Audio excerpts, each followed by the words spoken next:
In a time of clashing empires, when foreign rule was pretty much the standard, one man, born in the rugged mountains of the Sahyadris, he dared to dream of something bigger, something different. He dreamed of a whole new destiny for his people.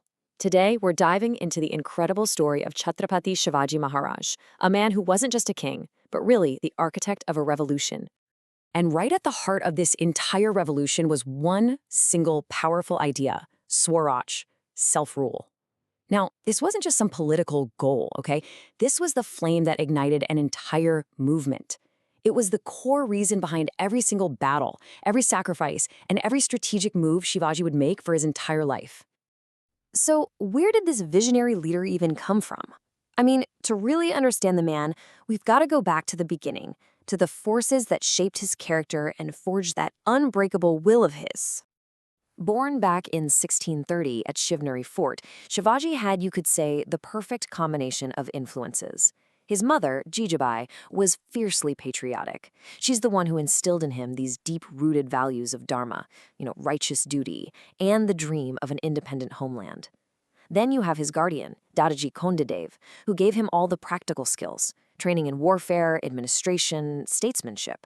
So one gave him the why, and the other gave him the how, an incredible foundation.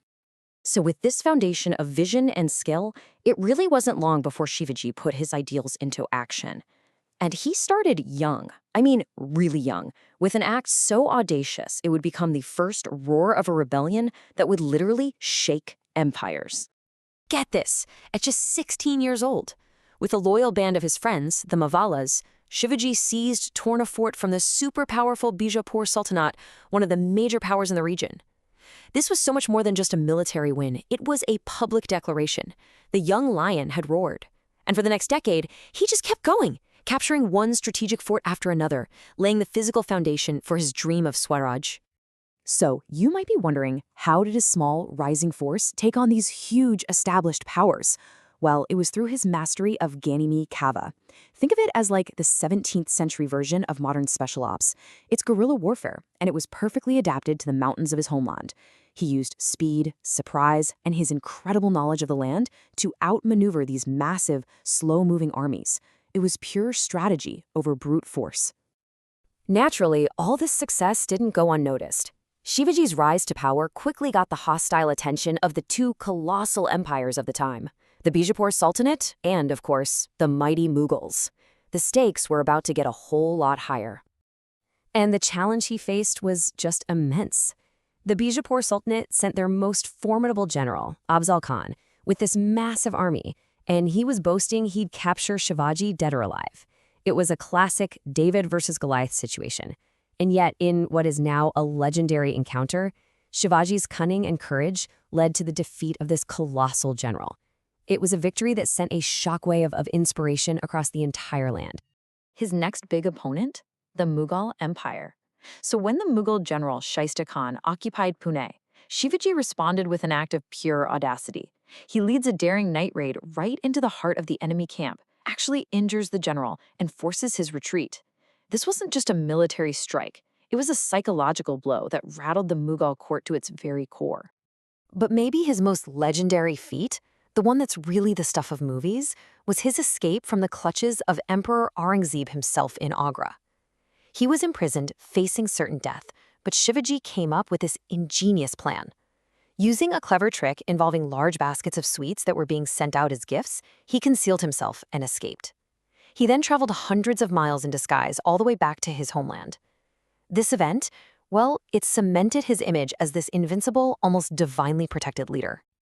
So after proving himself as this brilliant warrior and strategist, Shivaji's journey entered its next absolutely crucial phase. It was time to transform the dream of Swaraj into a fully fledged sovereign state. He was now becoming the architect of an empire. The year 1674. This is the moment. It marks the culmination of this lifelong dream. At Raighat Fort, Shivaji was formally crowned Chhatrapati, a title that means sovereign ruler. And this coronation was absolutely monumental. It wasn't just a personal win, it was the official birth of the independent Maratha Empire, a real beacon of hope against centuries of subjugation. And as Chhatrapati, he proved he was so much more than just a conqueror. He was a leader who was truly ahead of his time. He set up a progressive and efficient administration. He reformed the land revenue system to make it fair for the farmers. He championed religious tolerance in an age that was anything but tolerant. And he even built a powerful navy, the first of its kind in India, to protect the coastline. Shivaji passed away in 1680, but his story, it doesn't end there, not by a long shot.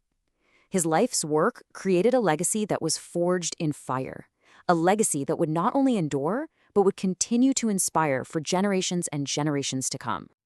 This quote, I think, just captures the essence of his impact perfectly. His greatest achievement wasn't a single fort he captured or a battle he won. It was giving his people a sense of unity, a sense of pride, and a common identity that was all rooted in that ideal of Swaraj. He literally forged a nation's spirit.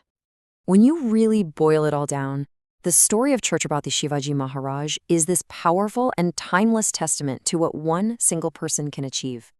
It shows us that with courage, with brilliant strategy, and an unshakable commitment to a cause, even the mightiest empires can be challenged and a nation's spirit can be set ablaze. So, as we wrap this up, I'll just leave you with this question to think about. From that young boy with a dream to the king who built an entire empire, what part of his incredible journey inspires you the most?